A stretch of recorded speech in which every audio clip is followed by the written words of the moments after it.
Good tidings, my fellow internet users. A few days ago, I had the lucky pleasure of getting sucked into a computer and witnessing Tron Legacy. For those of you who saw my last review, you may notice that I'm now in a familiar location. Well, that's because I'm home for my Christmas break.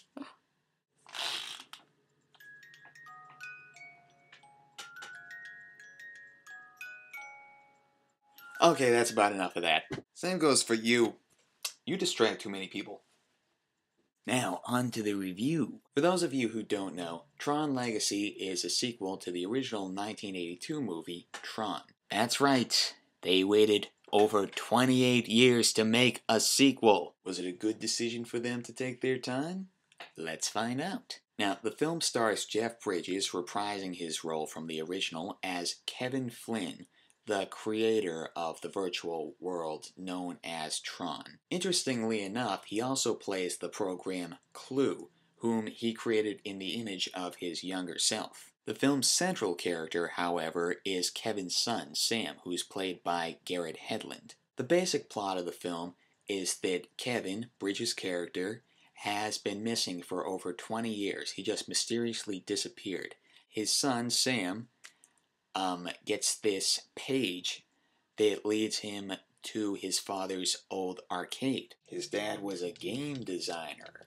Long story short, he ends up finding a secret passageway which leads him to this computer, and after accessing it, he gets sucked in and transported into this virtual world known as Tron. From there, the film basically follows him in his quest to locate his dad and actually bring him out. Well, I gotta get to Mass right now, but when I get back, we'll be going over the pros and the cons. Later. I'm back. And you know what that means. It's time for the pro-ho-hos. I'm gonna keep this on. So my first pro would undoubtedly have to be the visuals. They managed to create this entire complex world that's all supposed to be like a virtual reality within a computer. Makes you think, doesn't it? Despite this world's complexities, however, it does go with a very simple color scheme, mainly black and gray, which really add to the darkness of this whole thing. And I'm not talking about just mood.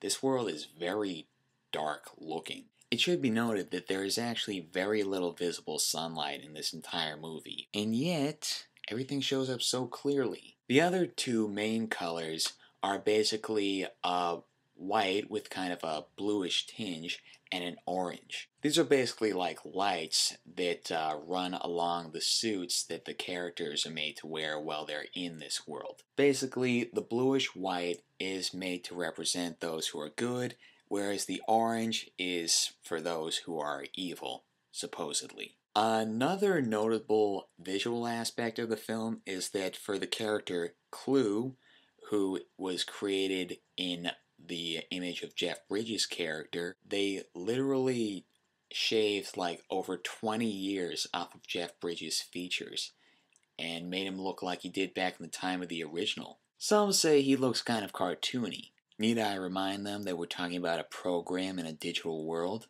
My second pro would definitely have to be the 3D.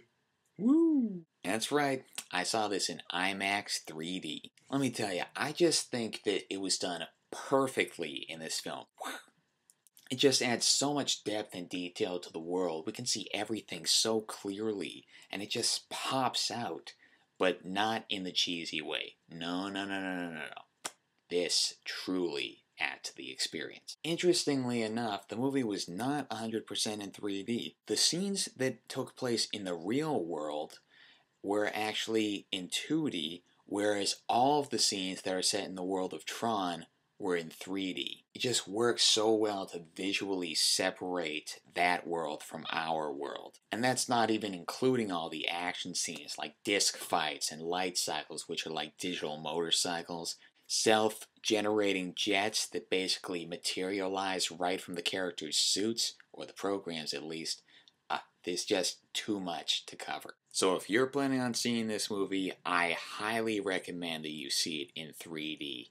It is well worth the extra money. in my opinion. My third pro, I think, would be the musical score. It's one main theme, but it is powerful. Keeps that dark mood. It's intense.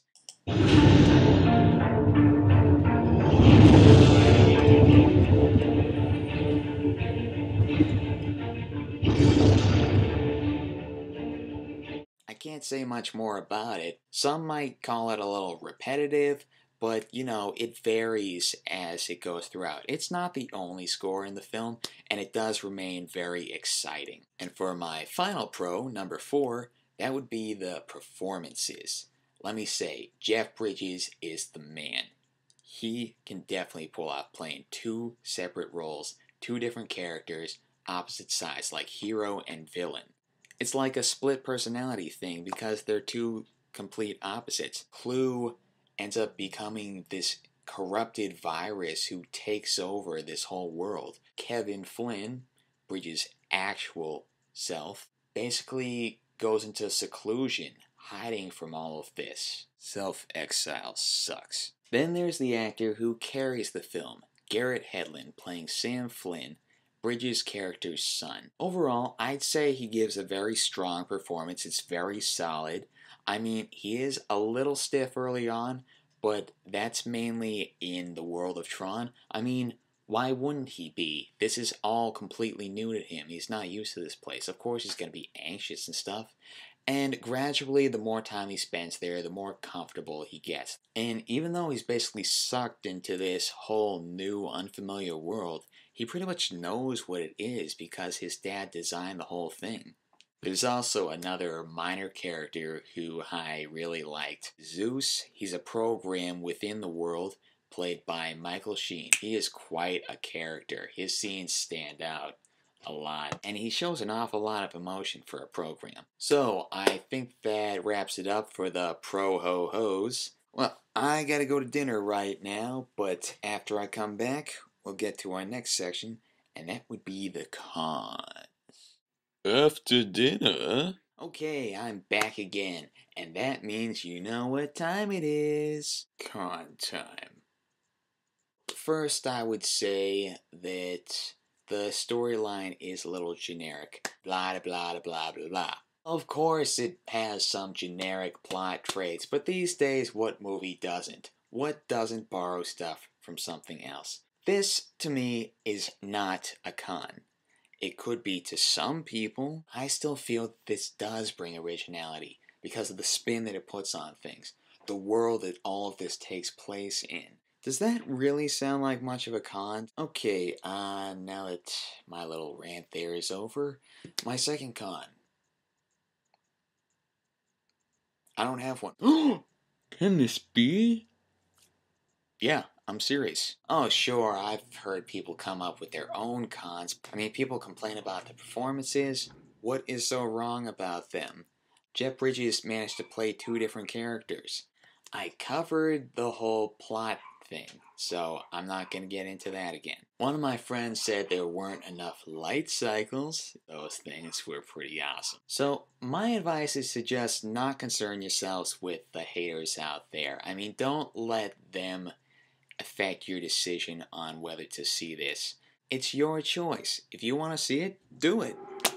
Simple as that. Sick those haters, Spud. Sick 'em, boy. Nothing? You should have accepted that reindeer offer.